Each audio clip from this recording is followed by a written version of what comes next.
बेटा एक ना क्रेडिटर अकाउंट भी आज हम आपको डिस्कस करेंगे। ये मैं अब आपको जो अकाउंट अब सिखाने के लिए जा रहा हूँ ना, क्रेडिटर का अकाउंट है। ये क्रेडिटर वाला अकाउंट हम डिस्कस करने के लिए जा रहे हैं। अच्छा, क्रेडिटर तो आप जानते ही हैं, जो क्रेडिटर होते हैं ये वही होते हैं ना जिनको हमने पैसा देना है। क्रेडिटर वो होते हैं जिनको आपने पेमेंट करनी है, जिनको पैसा आपने देना होता है। तो क्रेडिटर कौन होते हैं? आप जानते हैं, हमारी लायबिलिटी होते हैं। हमने इनको पेमेंट करनी है, ये हमारी लायबिलिटी है। ठीक है, इसका क्रेडिटर का हम अकाउंट सीखेंगे कि क्रेडिटर का अकाउंट कैसे बनता है। बनाना वही टी शेप में ही है। क्रेडिटर अकाउंट ऊपर लिख देना, क्रेडिटर अकाउंट है, टी शेप में बनाना। डेबिट साइड और क्रेडिट साइड, दो साइडें बना लो टी शेप में, डेबिट क्रेडिट, और दो दो कॉलम। डेबिट में दो कॉलम पर्टिकुलर अमाउंट, क्रेडिट में भी पर्टिकुलर अमाउंट दो कॉलम। ऐसे क्रेडिटर का अकाउंट आप बना लेना टी शेप में। ये मैंने फॉर्मेट बना लिया क्रेडिटर अकाउंट का। और ये जो क्रेडिटर होते हैं लायबिलिटी है हमारी। ठीक है, लायबिलिटी है।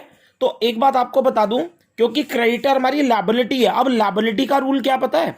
लायबिलिटी बेटा जी जब इंक्रीज होती है ना, आपको लायबिलिटी का रूल पता होगा कि लायबिलिटी जब इंक्रीज होती है, बढ़ती है, लायबिलिटी जब आपके सिर पे इंक्रीज होगी, बढ़ेगी, तो क्रेडिट होगी। लायबिलिटी इंक्रीज होने पर क्रेडिट होती है। और लायबिलिटी जब आपके सिर से डाउन हो, मतलब कि कम हो, लायबिलिटी जब कम होती है ना, कम होगी लायबिलिटी, तो डेबिट होगी। तो लायबिलिटी का थोड़ा उल्टा रूल है। लायबिलिटी का रूल असेट जैसा नहीं होता। लायबिलिटी इंक्रीज होगी, अगर बढ़ेगी लायबिलिटी आपके सिर पे तो क्रेडिट करना, और लायबिलिटी कम होगी, अगर लायबिलिटी सिर से कम हो रही है तो डेबिट करना। तो ये क्रेडिटर का अकाउंट हम आपको सिखा रहे हैं ना। अब ये क्रेडिटर अकाउंट है, ठीक है, ये लायबिलिटी का अकाउंट है। तो मैं आपको एक बात और बता दूं कि जो क्रेडिटर, क्योंकि लायबिलिटी है, तो लायबिलिटी वाले जो अकाउंट है ना, क्योंकि ये लायबिलिटी अकाउंट है, लायबिलिटी के जो अकाउंट होते हैं ना वो क्रेडिट से शुरू होते हैं। तो ये क्रेडिटर अकाउंट जब आप बनाओगे ना, तो क्रेडिटर अकाउंट में ना सबसे पहले स्टार्टिंग आपने क्रेडिट साइड से करनी है, क्योंकि लायबिलिटी का अकाउंट हमेशा क्रेडिट से शुरू होगा। तो क्रेडिटर अकाउंट की भी आपने शुरुआत पहले क्रेडिट से करनी है। तो क्रेडिटर अकाउंट जब बनाओगे तो सबसे पहले क्रेडिट साइड में, इधर क्रेडिट साइड में आपने स्टार्टिंग करनी है बैलेंस बीडी के नाम से। हर अकाउंट, कोई भी अकाउंट हो, इसी से शुरू होता है बैलेंस बीडी, लेकिन लायबिलिटी वाले क्रेडिट से शुरू होते हैं। इनका क्रेडिट साइड में बीडी आता है। तो सबसे पहले क्रेडिट साइड में बाय, इधर बाय लगता है, बैलेंस बीडी के नाम से ना, बैलेंस बीडी के नाम से इधर बेटा जी सबसे पहले आप ना शुरुआत बाय बैलेंस बीडी से करना, और बैलेंस बीडी के नाम से इधर सबसे पहले बेटा जी आप ना अपने ओपनिंग के क्रेडिटर दिखाना। इधर पहले हम ओपनिंग के क्रेडिटर दिखाएंगे। ओपनिंग क्रेडिटर का मतलब 1 अप्रैल के, यानी कि साल के शुरू के, कि 1 अप्रैल को ओपनिंग क्रेडिटर कितने थे आपके।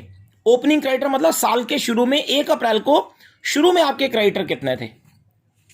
तो ये क्रेडिट से शुरू होगा, इसमें बीडी क्रेडिट में आएगा क्रेडिटर अकाउंट में, क्योंकि लायबिलिटी का शुरुआत ही क्रेडिट से होता है। तो ये यहां पर पहले बाय बैलेंस बीडी से, पहली एंट्री बैलेंस बीडी से ही शुरू करना अकाउंट। लेकिन यहां पर कौन से क्रेडिटर दिखाना? ओपनिंग क्रेडिटर 1 अप्रैल, जो 1 अप्रैल को आपके क्रेडिटर थे, जिनको आपने पैसा देना था, 1 अप्रैल के क्रेडिटर दिखाना। जैसे ओपनिंग के क्रेडिटर जिनको आपने पैसा देना था 1 अप्रैल साल के शुरू में, जो क्रेडिटर थे आपके, वो दिखाने हैं क्रेडिट में पहले, ओपनिंग क्रेडिटर्स आपने। और ये जो ओपनिंग क्रेडिटर है क्वेश्चन में गिवन होंगे, आपको क्वेश्चन में बताया होगा कि 1 अप्रैल को साल के शुरू में हमारे क्रेडिटर हैं जी 50,000, हमने क्रेडिटर को 50,000 देना है। तो ठीक है, क्रेडिटर को 50,000 देना है, ओपनिंग के क्रेडिटर इधर दिखा देना 1 अप्रैल के साल के शुरू के। और ये क्वेश्चन में गिवन होते हैं, आपको गिवन होंगे ये ओपनिंग क्रेडिटर्स। तो क्रेडिटर अकाउंट में सबसे पहले बीडी के नाम से क्रेडिटर दिखा दो 1 अप्रैल ओपनिंग के। उसके बाद क्रेडिटर अकाउंट में, अब देखो इसका बीडी कहां दिखाया, क्रेडिट साइड में बीडी है ना। तो अगर बैलेंस बीडी क्रेडिट में आएगा ना, तो इसका जो बैलेंस सीडी है अकाउंट का, आपको पता है एंड किससे होता है? Balance CD. तो इसका जो बैलेंस सीडी है ना, क्योंकि बीडी क्रेडिट में है, तो इसका बैलेंस सीडी इधर आएगा डेबिट में।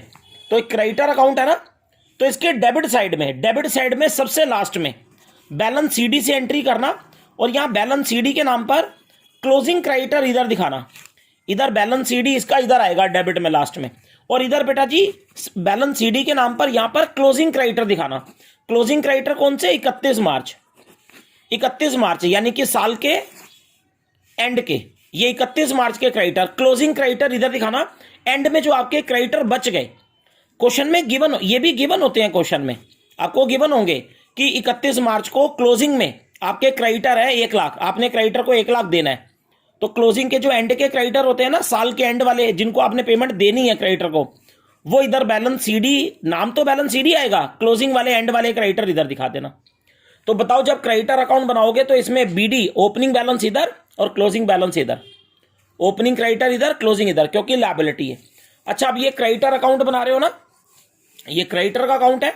एक बात ध्यान रखना, ये इधर लायबिलिटी जब बढ़ती है, यानी कि क्रेडिटर जब बढ़ेंगे, जब आपको लगे ना क्रेडिटर बढ़ रहा है, सिर पे आपके क्रेडिटर बढ़ रहा है, तो क्रेडिटर जब इंक्रीज होंगे, लायबिलिटी बढ़ती है, तो इधर एंट्री पोस्ट होगी, लायबिलिटी बढ़ेगी, क्रेडिटर बढ़ेंगे। और क्रेडिटर जब कम होंगे हमारे, जब हमारे क्रेडिटर डाउन होंगे आपके, तो इधर डेबिट में एंट्री करना। अब मैं आपको थोड़ा सा ना कंटेंट बताता हूं, कुछ कंटेंट बता रहा हूं। मैं आपको यह बताता हूं कि क्रेडिटर हमारे इंक्रीज कब होते हैं। क्रेडिटर कौन? लायबिलिटी। कौन होता है? जिसको आपने पैसे देने हैं, क्रेडिटर को देने होते हैं पैसे। तो क्रेडिटर, अब मैं आपको बता रहा हूं क्रेडिटर बनता कब है, बल्कि बढ़ेगा कब, क्रेडिटर इंक्रीज कब होगा, और आपके जो क्रेडिटर हैं वो डिक्रीज कब होते हैं। आपके क्रेडिटर लायबिलिटी डिक्रीज कब होगी, और क्रेडिटर बढ़ेगा कब, क्रेडिटर कब इंक्रीज होगा आपका, लायबिलिटी कब बढ़ेगी। देखो क्रेडिटर इंक्रीज कब होता है, उसका पहला कारण सुनो। देखो बेटा जी, सबसे पहला पॉइंट होता है क्रेडिट परचेज। देखो क्रेडिट परचेज का क्या मतलब है, आप बताओ। क्रेडिट परचेज का मतलब हुआ जब आप परचेज करते हो, मान लो आपने गुड्स खरीदे, मार्केट से आपने गुड्स खरीदे, गुड्स वगैरह लिए, लेकिन क्रेडिट परचेज मतलब उधार खरीदे। अगर आप गुड्स खरीदो मार्केट से, गुड्स वगैरह लो, गुड्स खरीदो और वो भी उधार, परचेज करो कैसे, क्रेडिट पर, उधार खरीदो गुड्स, माल आप खरीदो उधार। तो आप बताइए, अगर माल उधार लोगे तो आपको पेमेंट करनी पड़ेगी ना। क्रेडिट परचेज, उधार खरीदने से सामने वाला क्रेडिटर बन जाता है, क्योंकि आपने उसका पैसा देना है। क्रेडिटर का जन्म इसी से ही होता है, क्रेडिट परचेज से।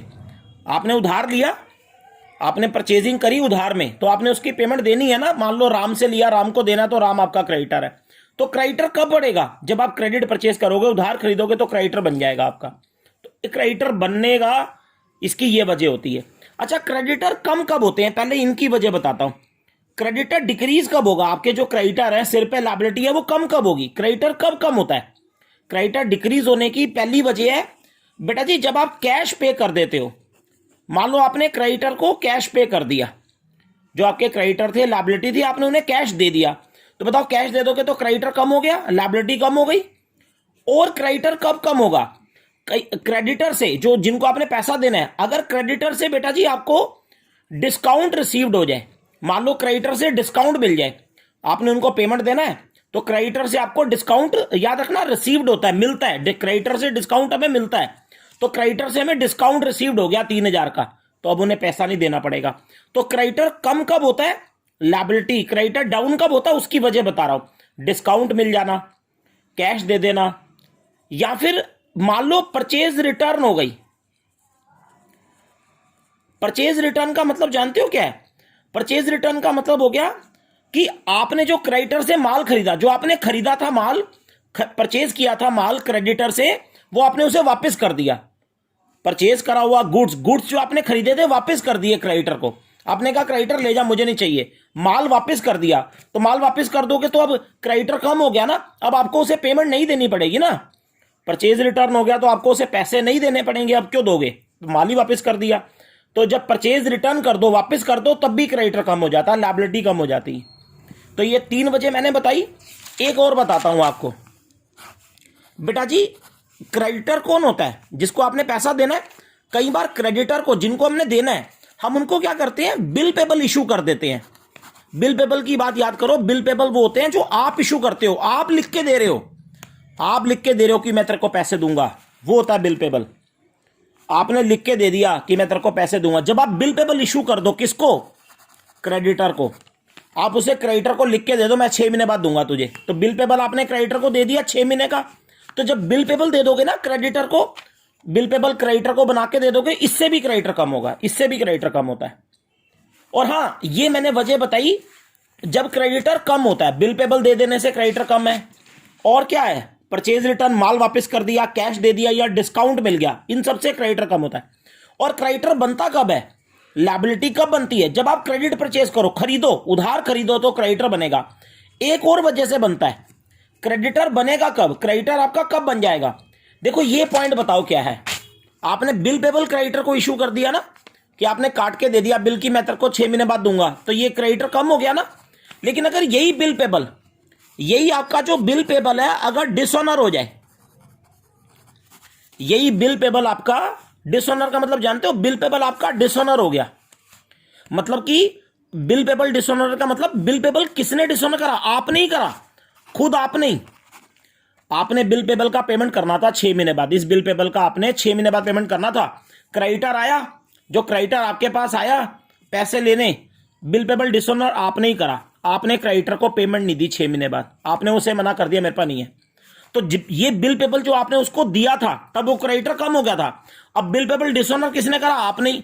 आपने टाइम पर, आपने खुद टाइम पर भुगतान नहीं करा क्रेडिटर का, तो बिल पेबल डिसऑनर हुआ, आपने क्रेडिटर को पेमेंट नहीं दी।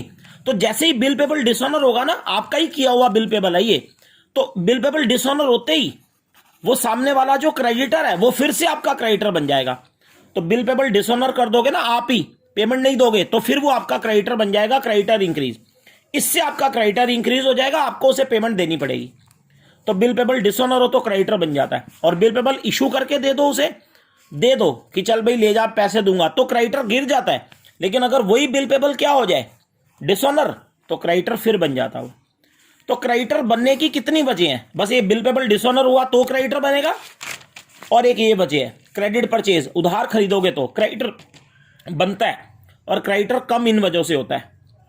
तो अब मैं आपको बताता हूं, अब हम क्रेडिटर अकाउंट पे आ जाते हैं। ये क्रेडिटर का अकाउंट है, ये क्रेडिटर अकाउंट है ना, ध्यान दीजिएगा, ये क्रेडिटर अकाउंट है।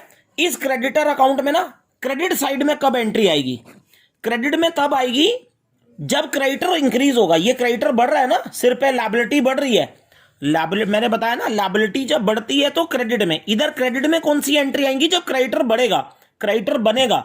तो इधर क्रेडिटर अकाउंट है ना, इसके क्रेडिट में कौन कौन सी एंट्री आएंगी, ये सबसे पहले एंट्री करना बाय क्रेडिट परचेज के नाम से। ये क्रेडिट परचेज के नाम से, जब आपने क्रेडिट परचेज करी, उधार खरीदा, ये क्रेडिट में एंट्री आएगी क्रेडिट परचेज, क्योंकि इससे क्रेडिटर बनता है, लायबिलिटी बनती है। और एक एंट्री क्रेडिटर, क्रेडिट साइड में एक एंट्री और आएगी, क्रेडिटर अकाउंट है ना, क्रेडिट में एक एंट्री और आएगी बाय बिल पेबल अकाउंट के नाम से। ये बिल पेबल अकाउंट के नाम से, जब बिल पेबल आप डिसऑनर कर दो, आपने खुद बिल पेबल को क्या कर दिया, अभी मैंने बताया, बिल पेबल को आपने डिसऑनर करा, पेमेंट नहीं दी, तो भी तो क्रेडिटर बन जाएगा, और क्रेडिटर बनेगा, लायबिलिटी बनेगी। तो लायबिलिटी बनती है तो इधर ये दो एंट्रियां इधर आएंगी क्रेडिटर अकाउंट के क्रेडिट में, उधार खरीदना और बिल पेबल डिसऑनर होना, ये दो एंट्रियां इधर आएंगी, लायबिलिटी बढ़ रही है तो इधर। और इधर कौन सी एंट्री आएंगी, जब क्रेडिटर आपके कम होंगे, क्रेडिटर लायबिलिटी कम होगी, क्रेडिटर कम होंगे तो इधर सारी। कैसे कम होते हैं क्रेडिटर हमारे, ये मैंने वजह बताई ना, ये रही, कैश पे करना, डिस्काउंट रिसीव्ड होना, परचेज रिटर्न, ये सब क्रेडिटर अकाउंट के डेबिट में आएगा। आप टू कैश के नाम से एंट्री कर देना, पे टू क्रेडिटर। अगर आपने क्रेडिटर को पेमेंट दे दी, जो क्रेडिटर है लायबिलिटी, अगर आपने उनको पेमेंट दे दी तो क्रेडिटर कम हो जाएगा ना, तो ये टू कैश के नाम से इधर एंट्री आएगी। इधर वो सारी आएंगी जब क्रेडिटर कम होगा, क्रेडिटर आपका लायबिलिटी कम होगी, ठीक है। अच्छा, इधर एक एंट्री और आएगी, डिस्काउंट रिसीव्ड, डिस्काउंट मिल गया, रिसीव्ड हो गया क्रेडिटर से, तो क्रेडिटर कम हो जाएगा। इधर एक एंट्री और आएगी, परचेज रिटर्न। परचेज रिटर्न मतलब आपने माल वापस कर दिया, परचेज करा हुआ वापस कर दिया क्रेडिटर को माल, तो माल वापस कर दोगे तो क्रेडिटर कम हो जाएगा। इधर एक एंट्री और आएगी बिल पेबल अकाउंट के नाम से, ये बिल पेबल के नाम से आएगी, बिल पेबल अकाउंट। और ये किसकी है, ये बिल पेबल इशू करने की है। आपने बिल पेबल इशू कर दिया, किसको, क्रेडिटर को। तो अगर आप बिल पेबल इशू कर देते हो क्रेडिटर को, जो क्रेडिटर है, लायबिलिटी है, तो वो क्रेडिटर कम हो जाएगा। तो बिल पेबल इशू करोगे तो भी क्रेडिटर कम होगा हमारा, तो ये क्रेडिटर कम होने की वजह है। तो कैश दे देना, डिस्काउंट रिसीव्ड होना, मिल जाना, परचेज रिटर्न कर दिया, माल वापस, बिल पेबल के नाम से एंट्री करना, बिल पेबल इशू कर देना। तो ये क्रेडिटर अकाउंट में ये एंट्रियां इधर आएंगी, और ये एंट्रियां इधर आएंगी, क्रेडिट परचेज और बिल पेबल डिसऑनर। ये बनता है तो इधर, और कम होता है तो इधर। और क्रेडिटर लायबिलिटी का अकाउंट है, तो बीडी इसका ओपनिंग क्रेडिटर इधर और क्लोजिंग क्रेडिटर इधर। उल्टा मतलब क्या हो गया ना, एसेट से उल्टा है। तो ये क्रेडिटर का अकाउंट मैंने आपको पूरा बना के दिखाया, ये है पूरा क्रेडिटर का अकाउंट है, पूरा का पूरा। ये जो मैंने सिखाया, बस ये क्रेडिटर अकाउंट बन गया, लास्ट में टोटल कर लेना। ये क्रेडिटर का अकाउंट है पूरा का पूरा, आपने जो सीखा है। अच्छा, ये आपने क्रेडिटर अकाउंट सीख लिया ना, आपको समझ आ गया, ये पूरा का पूरा क्रेडिटर का अकाउंट समझ आ गया। अब ये क्यों बनाया है, ये क्रेडिटर अकाउंट हमने क्यों बनाया है, याद रखना है, ये क्रेडिटर अकाउंट जो आपने बनाया है ना, ये अकाउंट इसलिए बना रहे हैं ताकि हम कोई ना कोई क्या निकाल सके, मिसिंग फिगर। ये मिसिंग फिगर के लिए ही बना रहे हैं क्रेडिटर अकाउंट हम लोग। कई बार क्रेडिटर अकाउंट इसलिए बनाना पड़ता है, कई बार हो सकता है वो क्रेडिटर अकाउंट में से आपसे ये निकलवाए। ये क्रेडिट परचेज क्या होती है, जो आपने उधार खरीदा, उधार में परचेज करी, क्या पता ये क्रेडिट परचेज जिसको मैं कह रहा हूं उधार खरीदा क्रेडिट परचेज, ये क्वेश्चन में ना गिवन हो, क्या पता ये ना गिवन हो। तो अगर ये ना गिवन हुई तो ये निकालनी हुई, उधार कितना परचेज करा, क्रेडिट में कितना परचेज करा आपने, अगर ये निकालना हुआ तो ये क्रेडिटर अकाउंट बना लेना पूरा, ये क्रेडिटर अकाउंट पूरा बना लेना, इसमें बाकी सब भर देना, ये सब दिया होगा, ये सारी चीजें, ये डेबिट में, ये क्रेडिट में, बाकी सब भर देना, सारी एंट्रियां भर देना, बस ये गिवन नहीं होगी। अगर ये निकालनी है तो ये गिवन नहीं होगी, बाकी सब गिवन होगा। तो ये क्रेडिटर अकाउंट पूरा बना लेना, सब कुछ भर देना, बस ये मत भरना क्रेडिट परचेज, उधार परचेज। फिर जब ये तो निकालना है ना, तो जब ये सारा बना लोगे तो फिर ये बड़ी साइड डेबिट में, ये बड़ी साइड में से छोटी साइड माइनस करना, इधर ये क्रेडिट परचेज निकल आएगी, मिसिंग फिगर आपकी, ये जो मिसिंग फिगर है निकल आएगी, क्रेडिट परचेज कितना परचेज करा। तो ये अकाउंट इसलिए बनता है ताकि आप कोई ना कोई क्रेडिटर अकाउंट, ताकि मिसिंग फिगर निकाल सको, इसलिए होता है ये क्रेडिटर अकाउंट। आपका क्रेडिटर अकाउंट तैयार है पूरा का पूरा बेटा जी।